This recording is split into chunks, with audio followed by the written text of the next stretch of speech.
खेलोगे कूदोगे तो होगे खराब, पढ़ोगे लिखोगे तो बनोगे नवाब। इन लाइनों से इतर आज का जो दौर है वहां पर हमारे ही देश के बच्चे खिलाड़ी बन रहे हैं और प्रतिभा का इतना बेहतरीन प्रदर्शन कर रहे हैं कि ओलंपिक में गोल्ड मेडल दिला रहे हैं।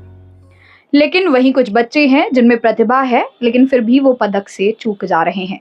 कारण है खेल विभाग की लापरवाही, उन संसाधनों की कमी जो संसाधन उन्हें उपलब्ध होने चाहिए लेकिन उपलब्ध नहीं कराए जा रहे हैं।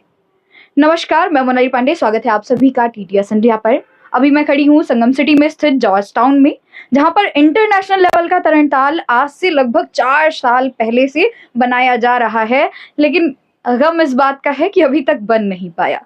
ये तरणताल आज भी विकास में टकटकी लगाए बैठा है। खेल विभाग का कहना है कि जितने पैसों की स्वीकृति मिली थी उतने से तरणताल का काम कर दिया गया है, अब और पैसे चाहिए, जिसकी स्वीकृति मिल तो गई है लेकिन पैसे अभी तक नहीं मिले हैं। अभी हम उपस्थित हैं प्रयागराज के क्षेत्रीय खेल कार्यालय में। हमारे बीच हैं प्रेम कुमार जी, क्षेत्रीय क्रीड़ाधिकारी। हम जानना चाहेंगे कि तरणताल को आखिरकार 4 वर्षों का इंतजार क्यों सहना पड़ा और अभी वो विकास के इंतजार में वही वैसा का वैसा ही बैठा है और खिलाड़ियों की प्रतिभा कहीं ना कहीं इसकी वजह से धुंधली पड़ती जा रही है। सर, तरणताल का काम 4 साल से हो रहा है, काम अभी तक क्यों नहीं पूरा हो सका? जैसा कि मैडम आप भी जानती हैं कि मैं अभी 2 महीने पहले ही मैं यहाँ प्रयागराज मंडल में आया हूँ और मैंने जो जानकारी प्राप्त की है तरणताल के विषय में, उनको जो है जिस कार्य के लिए 2 करोड़ रुपए कुछ धनराशि उपलब्ध कराई गई थी, जिसमें कि फिल्टर प्लांट्स, टाइल्स वगैरह का कार्य है और इत्यादि और बिजली का कार्य जो था, वो उनके द्वारा वो पूर्ण कर दिया गया है। जैसा कि उनके द्वारा निर्माण एजेंसी के परियोजना प्रबंधक के द्वारा मुझे अवगत कराया गया।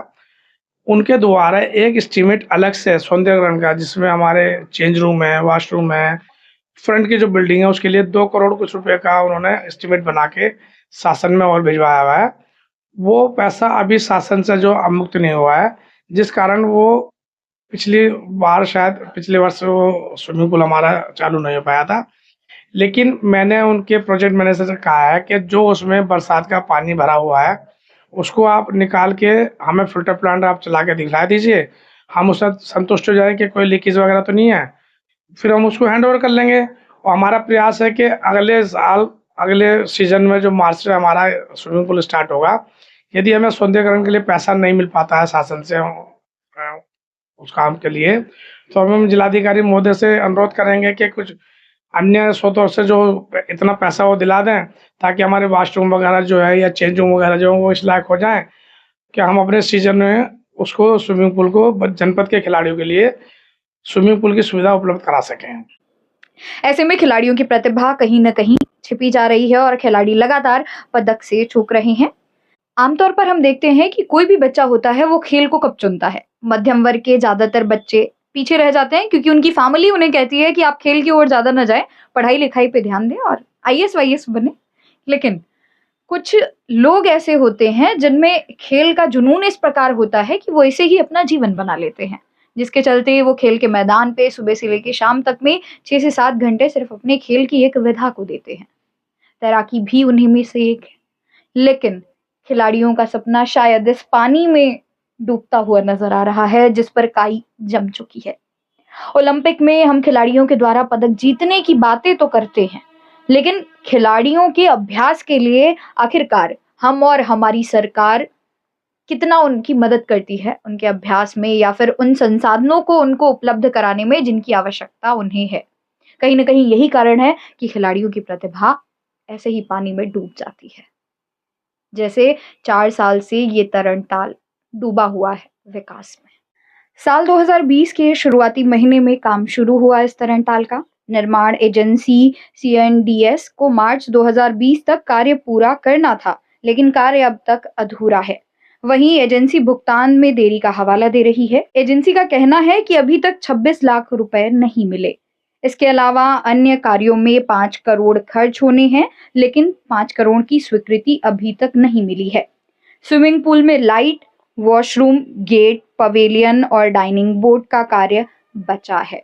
ओलंपिक में जब मेडल्स की बात होती है तो चाइना, जापान और कई देशों के नाम आगे होते हैं, लेकिन भारत जो होता है वो अंक तालिका में काफी नीचे नजर आता है। कारण आपके सामने है। वो सुविधाएं जो उन्हें मिल नहीं पाती, वो संसाधन जो खिलाड़ियों को उपलब्ध नहीं कराए जाते ताकि वो खेल की प्रतिभा को अपने और उभार सकें, निखार सकें। इसके साथ ही आपको बता दें कि यमुना में जान की बाजी लगाकर संगम नगरी के तैराक अभ्यास कर रहे हैं और राष्ट्रीय और राज्य स्तर पे पदक ला भी रहे हैं।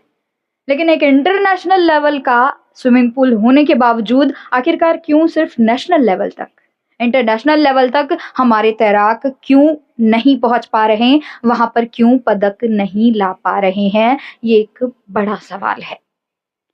बतौर खिलाड़ी आपके ऊपर शारीरिक सौष्ठव का दबाव होता ही है, इसके साथ साथ आपके ऊपर मानसिक दबाव भी होता है कि अगर हम खेल रहे हैं तो हमें पदक जीतना ही है, हमें अपने देश का नाम रोशन करना ही है। लेकिन ये कैसे होगा जब तक ऐसा चलता रहेगा। आज के लिए बस इतना ही। फिर से मिलूंगी एक नई वीडियो में किसी नई समस्या के साथ, क्योंकि समस्याओं का समाधान दूर दूर तक होता नजर नहीं आ रहा। मैं मोनाली पांडे, कैमरा पर्सन विक्रांत के साथ।